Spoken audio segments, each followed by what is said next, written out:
Hoy quiero contarle otra historia muy diferente. Una historia que hace honor al título de esta serie, Planeta Encantado. Una historia que discurre en dos escenarios tan distintos como distantes. Pero empecemos por el principio. Sígame. Lo que quiero mostrarle no le dejará indiferente.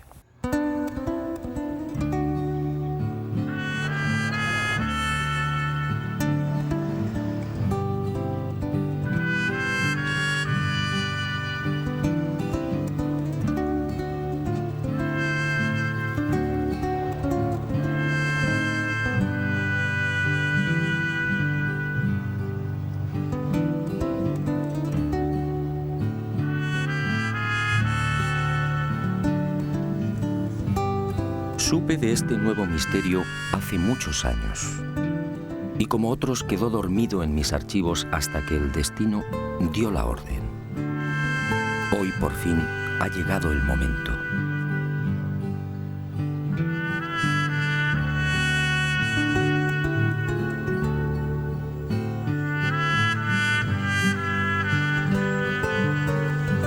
Nuestro objetivo en esta primera parte de la historia fue la bella y escondida Sierra de Ameca, en las proximidades de Ahualulco de Mercado, un apacible y sencillo pueblo minero del estado mexicano de Jalisco.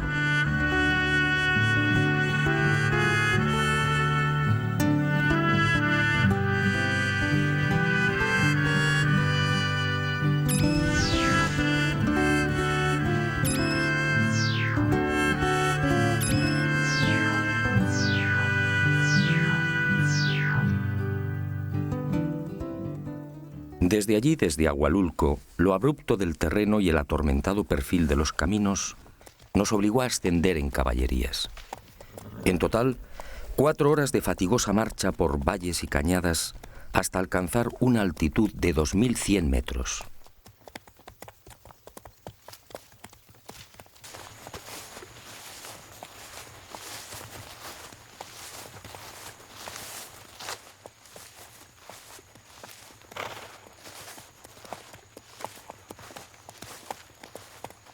Pero el esfuerzo mereció la pena.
Aquí el primer enigma, casi 1 millar de esferas de piedra distribuido en las faldas de los cerros de Agua Blanca y Piedra Bola.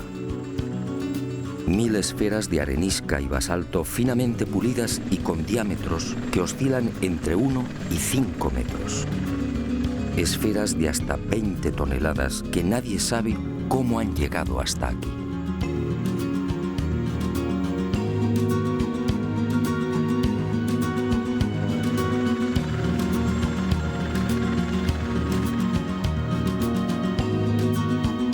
Muchas se presentan semienterradas o escondidas entre los apretados bosques de pinos y encinas. Bosques solitarios a 9 kilómetros de Ahualulco, en los que gobiernan el puma, la serpiente de cascabel y el silencio.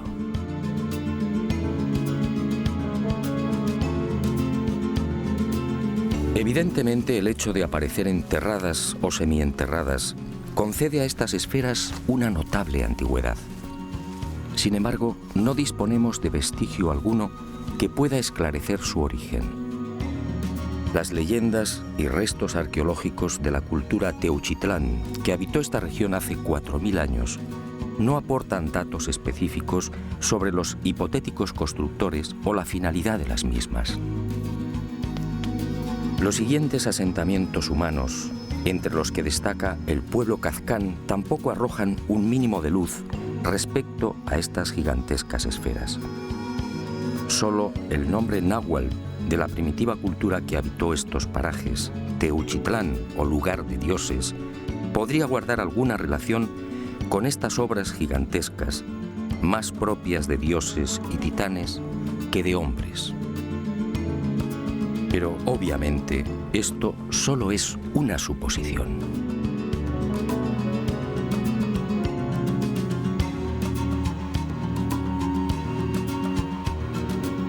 Durante la conquista, ninguno de los españoles hace mención de estas asombrosas y desconcertantes bolas, como las llaman los nativos. En 1524, el poblado de Ahualulco fue conquistado por Cortés de San Buenaventura. Pero las esferas no aparecen en las crónicas. Y aunque resulte extraño, tampoco Cristóbal de Oñate se refiere a ellas cuando en 1547 descubre las ricas minas de hierro, oro y plata de esta región. ¿Cómo llegaron estas inmensas moles hasta lo alto de las laderas a 1400 y 2000 metros de altitud?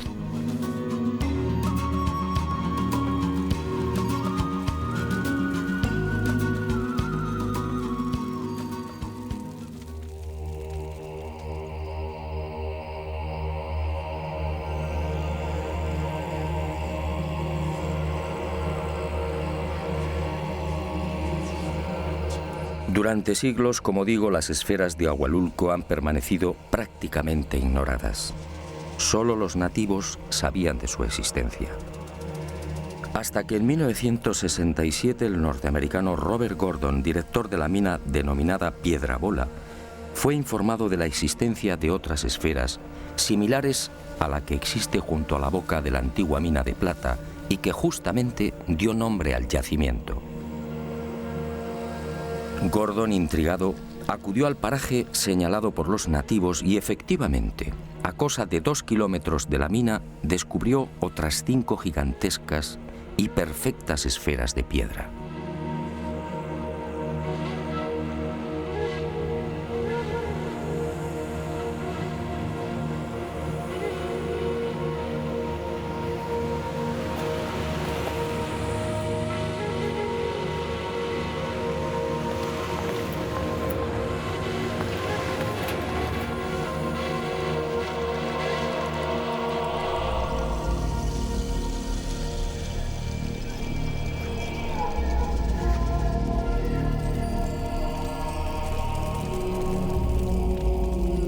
El hallazgo de Gordon fue el principio de una larga cadena de nuevos descubrimientos.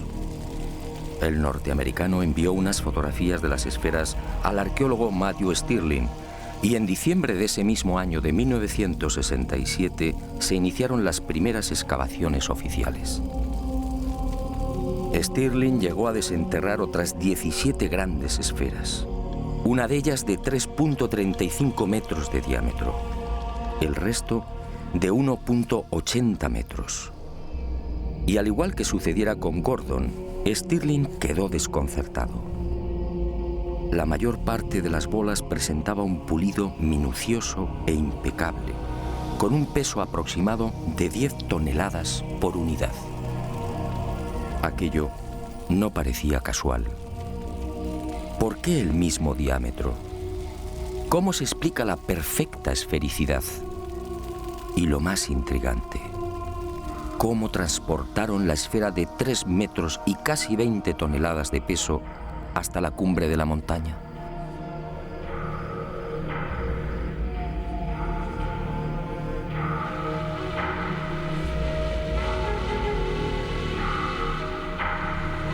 Tras estos hallazgos, el misterio de las esferas de la Sierra de Ameca se enredó mucho más. El lugar aparentemente jamás fue habitado. No se hallaron restos de cerámica ni tampoco utensilios que indicaran la existencia de asentamientos humanos.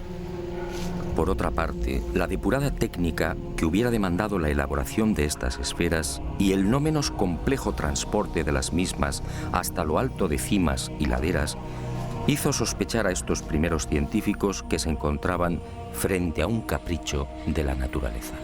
El razonamiento era comprensible, pero ¿estaban en lo cierto? 3 meses después de los descubrimientos de Stirling, en marzo de 1968, otra expedición científica se acercó a estos parajes.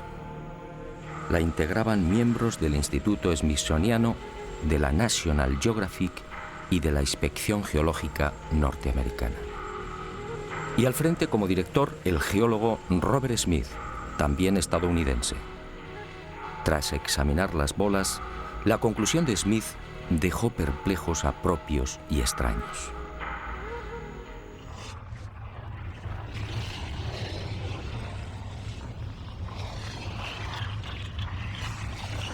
Las esferas mexicanas, aseguró el geólogo norteamericano, están formadas por un cristal volcánico llamado obsidiana. Surgieron hace 40 millones de años como consecuencia de una gigantesca avalancha volcánica. La Sierra de Ameca fue materialmente enterrada en ceniza y allí, en el fondo de esos depósitos, aparecieron las esferas. Según Smith, a temperaturas que oscilaron entre 540 y 760 grados Celsius, esas cenizas se fundieron, cristalizando por enfriamiento y progresando en frentes esféricos.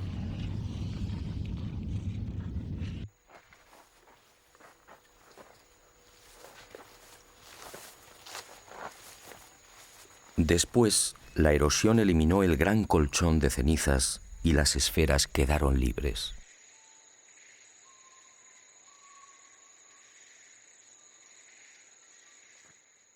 Y digo que el veredicto del geólogo norteamericano dejó perplejos a propios y extraños porque sencillamente no resolvía la totalidad del misterio.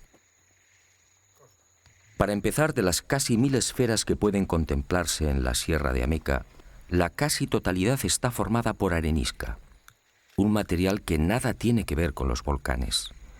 Solo un pequeño porcentaje está integrado por basalto.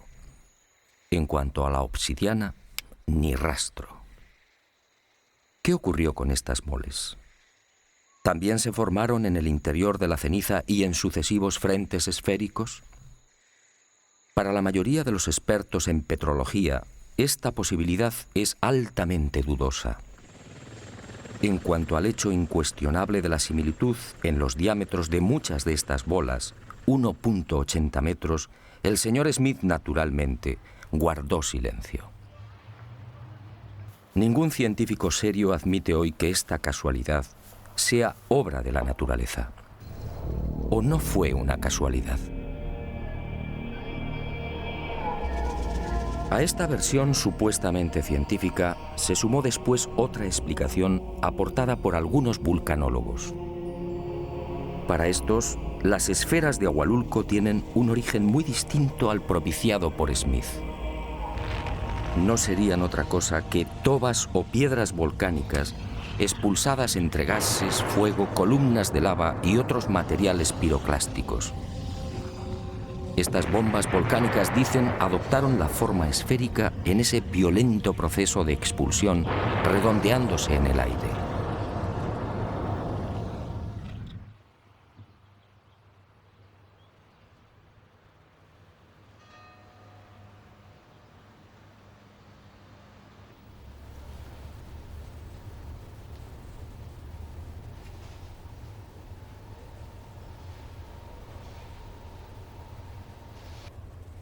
Estas bombas volcánicas no son exactamente esféricas, y es lógico y natural. Pretender que estos materiales, expulsados de los volcanes, se vuelvan esféricos al contacto con el aire, es una afirmación arriesgada. ¿Qué tiene esto que ver con la belleza, con la perfección y con el gigantismo de las esferas de México?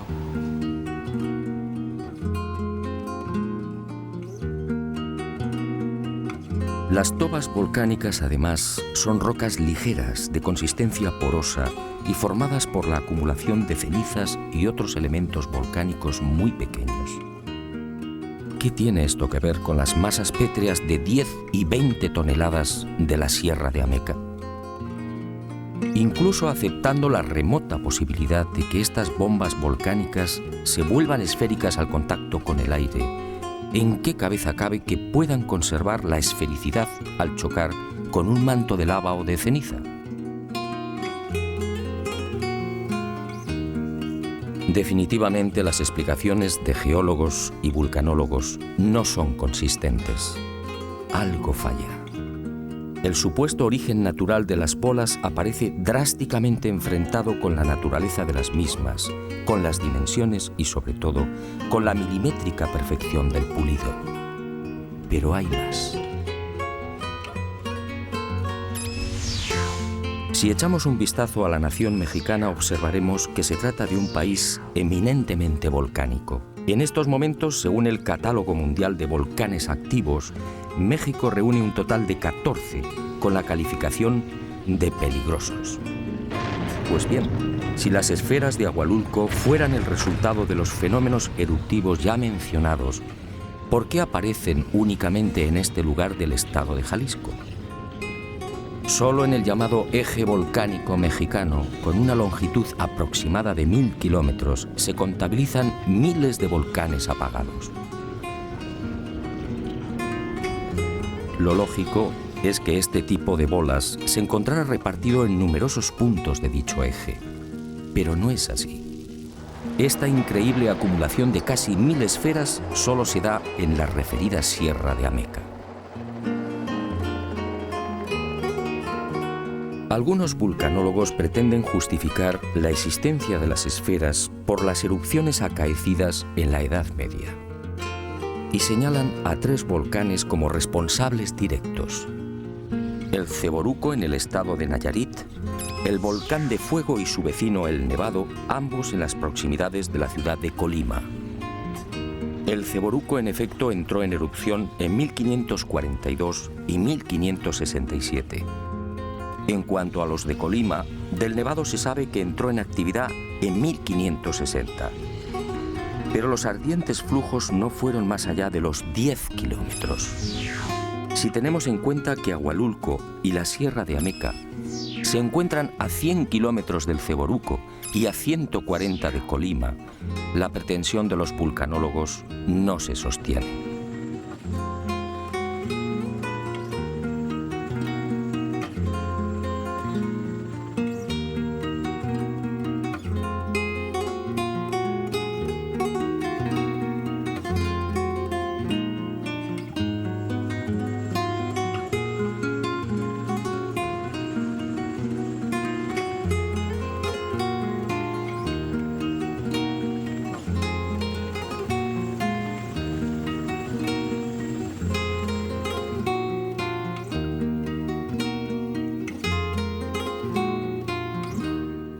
Efectivamente, estoy de acuerdo con usted.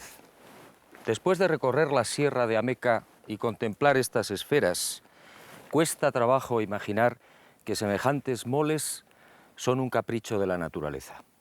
La periodista mexicana Virginia Sendel escribe, y con razón, son demasiado perfectas, demasiado bellas. Los científicos, una vez más, han intentado descafeinar la realidad, pero la historia no ha terminado. Sígame, estoy seguro que lo que queda por ver le sorprenderá de nuevo.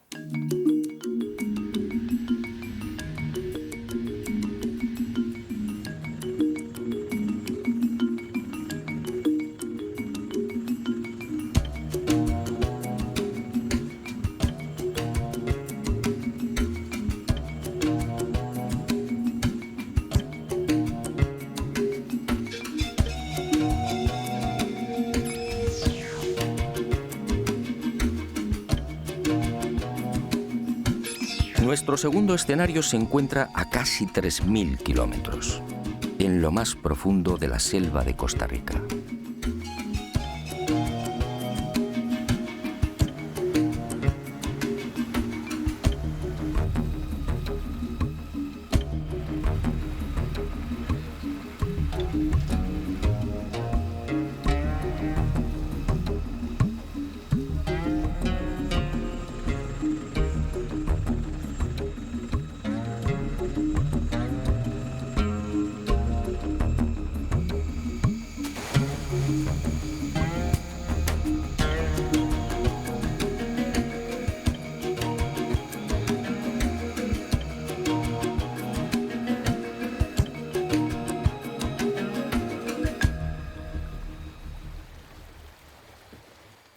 Parece mágico, pero aquí en plena jungla, al sur de Costa Rica, nos aguarda una segunda parte del oscuro enigma de las esferas de piedra.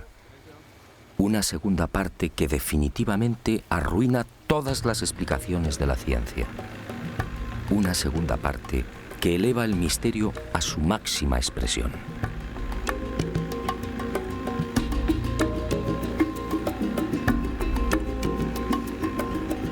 Nuestro primer objetivo exige cruzar buena parte del delta del Diquís y la enmarañada y peligrosa jungla por la que discurre el río Sierpe. Una jungla pantanosa, infectada de caimanes, serpientes y, lo que es peor, de mortíferas nubes de mosquitos.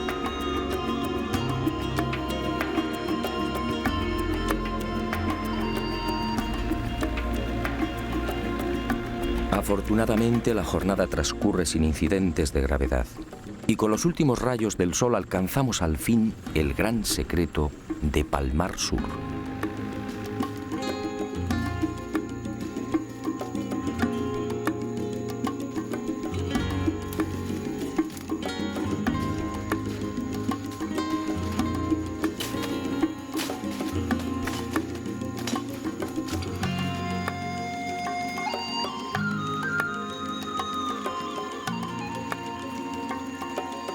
Decenas de esferas de piedra prácticamente gemelas a las de Ahualulco.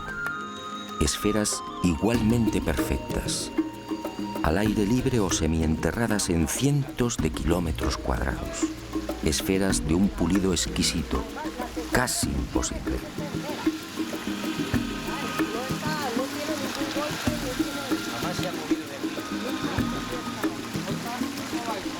Esferas de 2 y 3 metros de diámetro, de hasta 16 toneladas de peso. 1,40, 1,45 más 60 aproximadamente. Nadie conoce con exactitud su número. Se habla de cientos, más de 500 esferas de todos los tamaños, desde el diámetro de una naranja hasta 3 metros.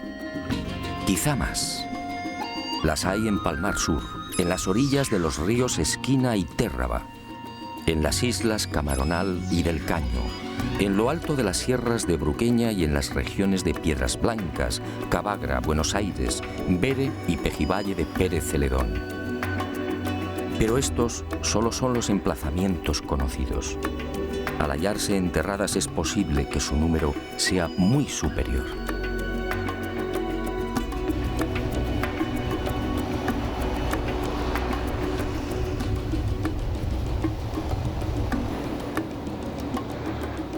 Como en el caso de México, los nativos conocían su existencia desde mucho antes de la llegada de los conquistadores españoles.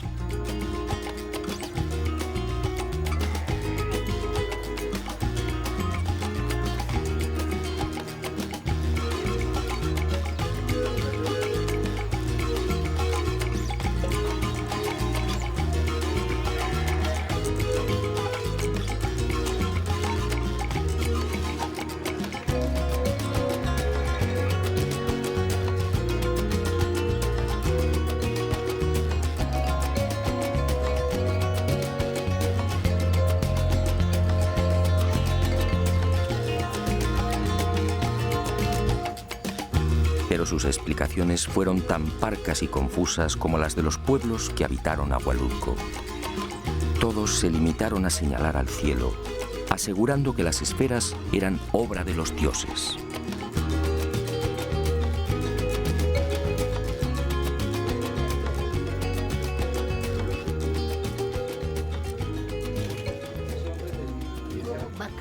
Bakakiri, cacta, cuando van a catar a Nietzsche, va a grabar shasta, bakakta, batapta. Porque eso son una piedra pesadísimo. Donde vivían esas piedras nadie lo levantaba. Yo conocí una piedra.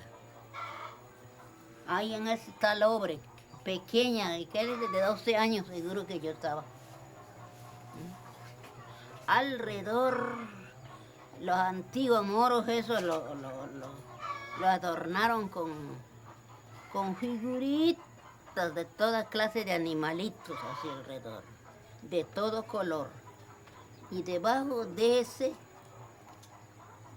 dejaban el oro ahí enterrado.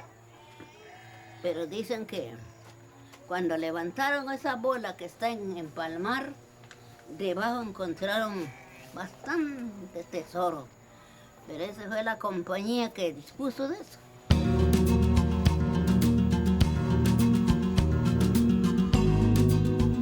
Fue a partir de 1930 cuando los arqueólogos tomaron contacto por primera vez con este fascinante enigma. En esa fecha, George Chittenden, empleado de la multinacional United Fruit, viajaba por Costa Rica comprando tierras para la plantación de bananos. Y fue en una de esas incursiones por la selva cuando Chittenden descubrió una serie de extraños montículos. Y sobre ellos, las formidables esferas de piedra. A su regreso a San José, informó a la doctora Doris Stone. 10 años después, a lo largo de 1940 y 1941, Stone se trasladó al Delta, procediendo al primer estudio científico y sistemático de las increíbles bolas. Las examinó, levantó mapas y tuvo el acierto de situar la ubicación original de 5 grupos con un total de 44 esferas. Y descubrió también otros ejemplares en las proximidades del pueblo de Ubita y en las orillas del río Esquina. En 1943 publicaría un primer trabajo que, lógicamente, llamó la atención de otros investigadores. Entre estos destacaron Mason y Samuel Lothrop, de la Universidad de Harvard. Ambos se adentraron también en las selvas y ríos de Costa Rica con el loable afán de desentrañar el singular misterio. Pero tropezaron con un grave obstáculo. Lamentablemente, la compañía frutera norteamericana ignoró el indudable interés arqueológico de las esferas y, con una absoluta falta de escrúpulos, anteponiendo el dólar a la cultura, removió tierras y cauces, destruyendo muchos de los ejemplares o cambiándolos de ubicación.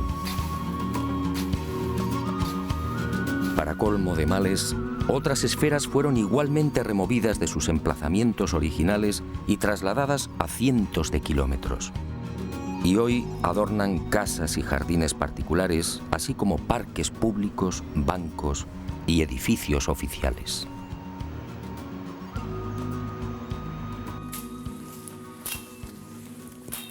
A este desastre vino a sumarse la codicia.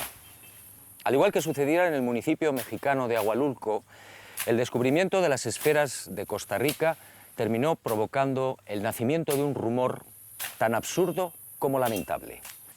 En el interior, dice la creencia popular, se esconden grandes cantidades de oro y piedras preciosas.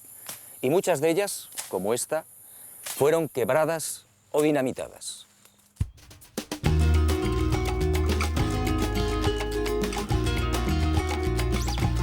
Pero arqueólogos e investigadores siguieron trabajando. En este caso, a diferencia de lo ocurrido en México, los costarricenses fueron mucho más sensatos y prudentes que sus colegas los norteamericanos. A nadie se le ocurrió esgrimir el absurdo argumento de los volcanes. Las esferas de Costa Rica son obra humana. De eso no cabe la menor duda. En cuanto a las preguntas clave, ¿quién, cómo y para qué las hicieron? La mayoría de los expertos no tiene respuestas, al menos satisfactorias. Sencillamente, es un misterio de momento.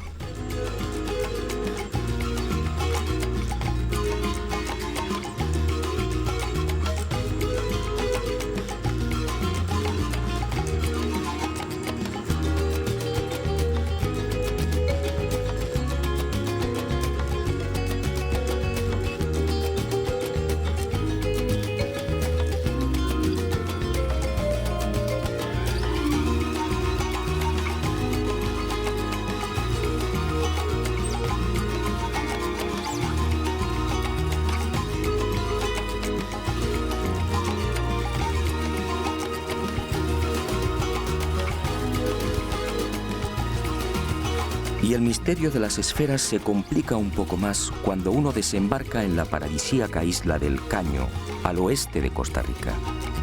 Una reserva biológica situada a 16 kilómetros del continente.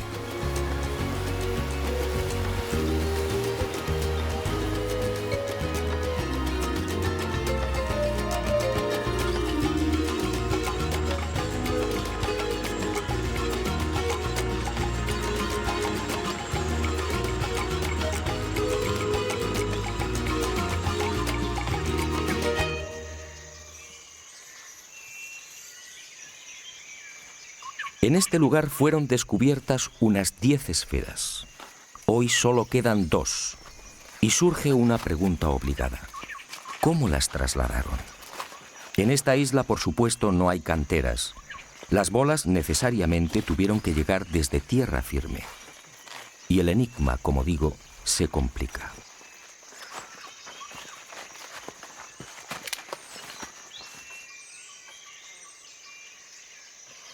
Según los especialistas, para labrar una bola de 1 metro de diámetro, sería preciso un bloque de 9 toneladas. ¿Cómo se las ingeniaron los constructores para transportar semejantes moles a través del océano? ¿En qué clase de embarcaciones? ¿Qué tipo de navío podría soportar una carga semejante?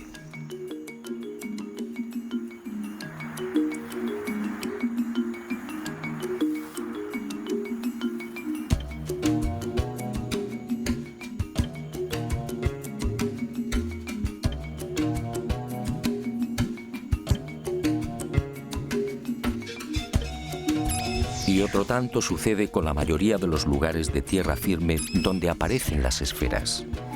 En la jungla, por ejemplo, tampoco hay canteras. Para encontrar los necesarios depósitos de granito es preciso viajar al norte, a la sierra, es decir, a cientos de kilómetros. Y no hay más remedio que repetir las preguntas. ¿Cómo salvaron los ríos? ¿Cómo se las ingeniaron para atravesar valles, pantanos y colinas?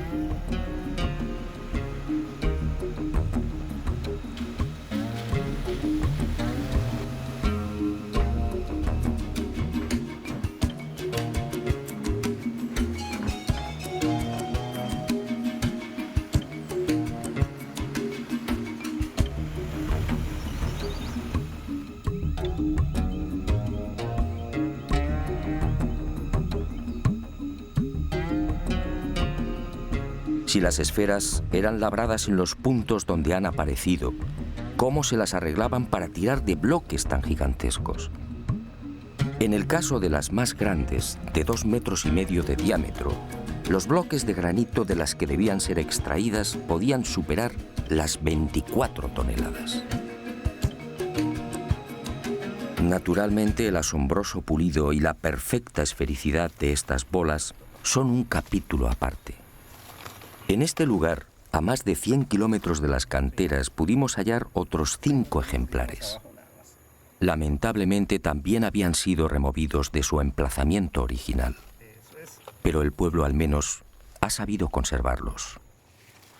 Al llevar a cabo las correspondientes mediciones, quedamos perplejos. Las 5 presentaban la misma circunferencia. 3,6 metros con una variación en los radios de apenas 1 milímetro.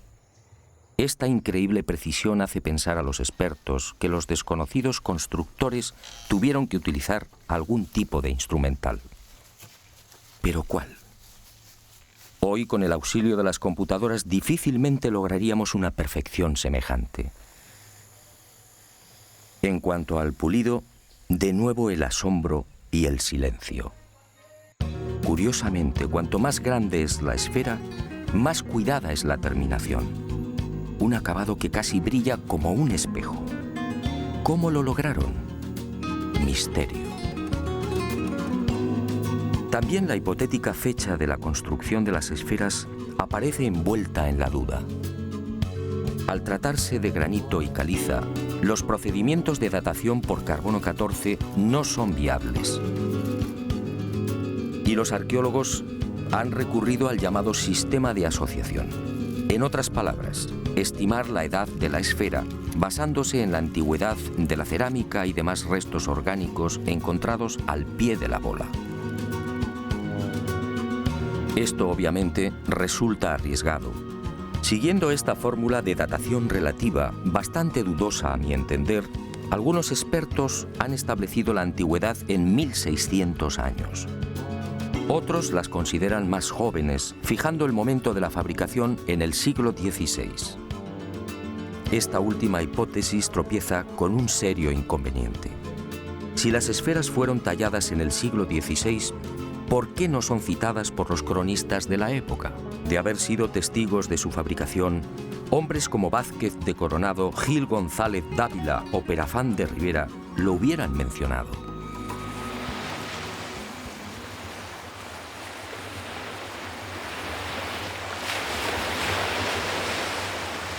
Para algunos investigadores más osados que la arqueología tradicional, estas esferas podrían tener entre 2000 y 3000 años como mínimo.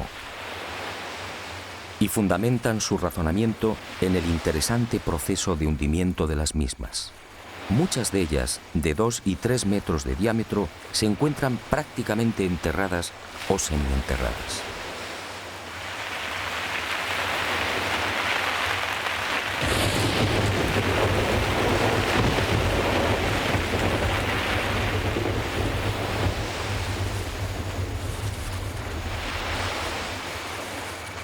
Basta un sencillo cálculo para estimar el tiempo que han necesitado para ser tragadas por el terreno.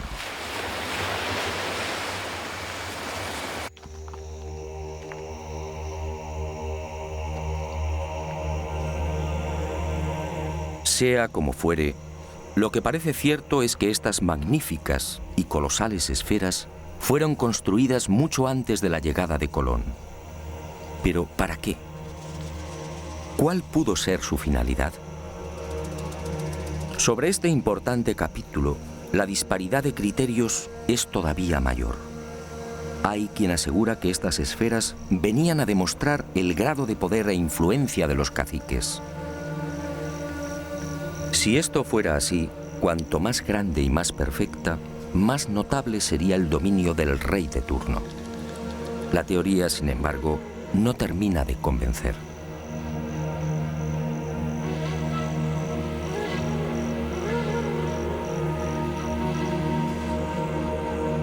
Otros las asocian a enterramientos, quizá como un elemento de culto.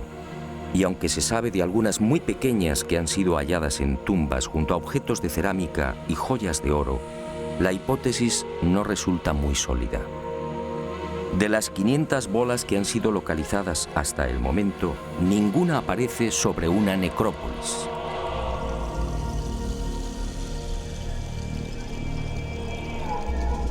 Cabe pensar, por tanto, que las 2 esferitas descubiertas en tumbas fueran únicamente una posesión personal del difunto.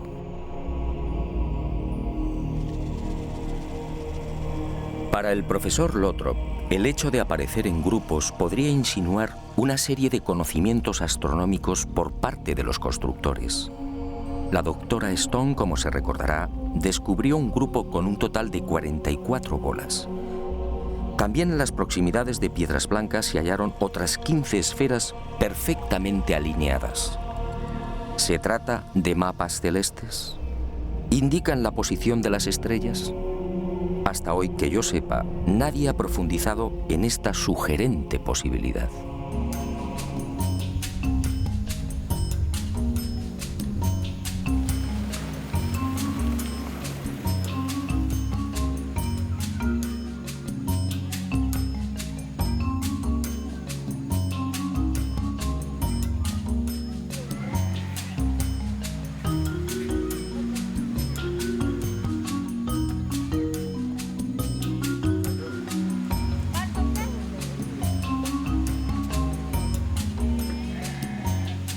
Algunos nativos a quienes consulté me hablaron de algo mucho más fantástico. Según la tradición heredada de sus ancestros, estas esferas son poderosos centros de energía. Una especie de focos que irradian fuerza y bienestar y que afectan a la vitalidad y salud de personas, animales y plantas. De hecho, dicen, los vegetales que crecen en el entorno lo hacen siempre con mayor exuberancia y agresividad que los ubicados a mayor distancia. Hablan con razón, sí, pero esa misteriosa energía no tiene nada de sobrenatural. Los materiales que forman las esferas, en especial el gabbro y la granodiorita, contienen un elevado índice de magnetita. Y es justamente esta mena esencial del hierro la que atrae los metales y despliega la supuestamente fantástica energía benéfica. Y en este laberinto de posibles explicaciones nació también otra hipótesis contemplada con escepticismo por la ciencia oficial. Basándose en los planos levantados por Stone y Lothrop, el reconocido sociólogo Ivar Zapp asegura que las alineaciones de esferas son en realidad una biblioteca náutica, es decir, la señalización de rumbos marinos. Tomando uno de estos mapas, Ivar verificó que 2 de las esferas apuntan hacia los rumbos 19 y 199 grados respectivamente. Este último pasa sobre la isla del Coco en Costa Rica, el archipiélago de las Galápagos y finalmente desemboca en la isla de Pascua. Al someter el citado rumbo a la computadora de vuelo de un avión, el ingeniero comprobó con asombro la impecable exactitud del destino nacido de ambas esferas. En un trayecto de 7.000 kilómetros, el desvío de un supuesto navegante que hubiera seguido esa alineación habría sido de apenas 70 kilómetros. Por su parte, la alineación con la tercera esfera señala directamente a Grecia y Asia Menor. ¿Casualidad? ¿Qué hay de cierto en la hipótesis de Ivar Zapp? Los científicos, con razón, desconfiaron del hallazgo de Zapp. La mayor parte de las esferas, como fue dicho, ha sido removida. Esto hace poco menos que imposible la constatación de los supuestos rumbos marinos. En cuanto a la sorprendente alineación que une Costa Rica con la isla de Pascua, el asunto tampoco mereció mayor consideración por parte de la ciencia. La verdad es que la proximidad de 2 o 3 esferas puede sugerir infinitos rumbos. Y otra por aquí. Hay una aquí y...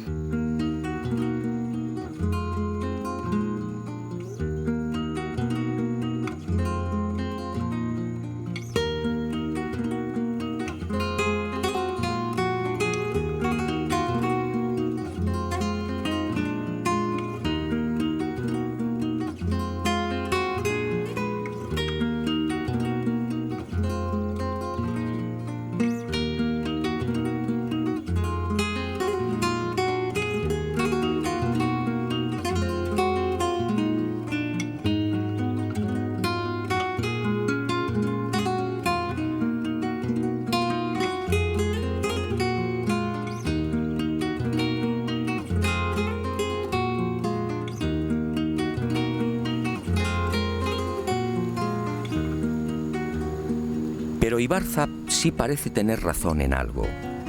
Para el estoniano afincado en San José, las esferas son la viva manifestación de una cultura de expertos navegantes afincada en la Costa Rica que mira al Pacífico Sur. Una cultura precolombina de la que apenas queda constancia y que fue mencionada por Cristóbal Colón en su último gran viaje entre los años 1502 y 1504, los Tiguares.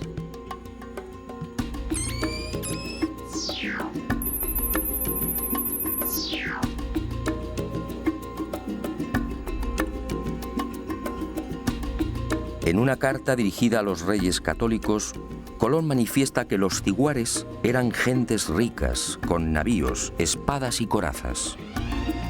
Y habla incluso de algo asombroso, siempre rechazado por los historiadores.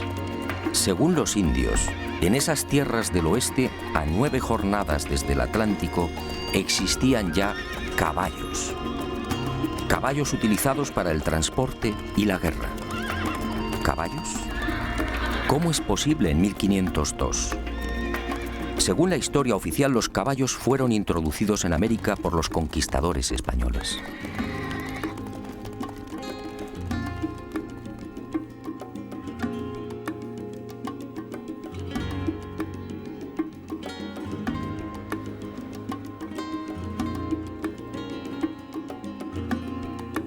¿Navíos? ¿Corazas y espadas? ¿Caballos?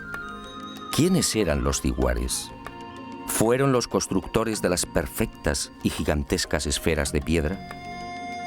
En realidad, nadie lo sabe, aunque nos encontramos ante una circunstancia más que sospechosa. Esa civilización vivía justamente en la región de Golfo Dulce, es decir, en unas tierras en las que se ha descubierto la mayor concentración de esferas.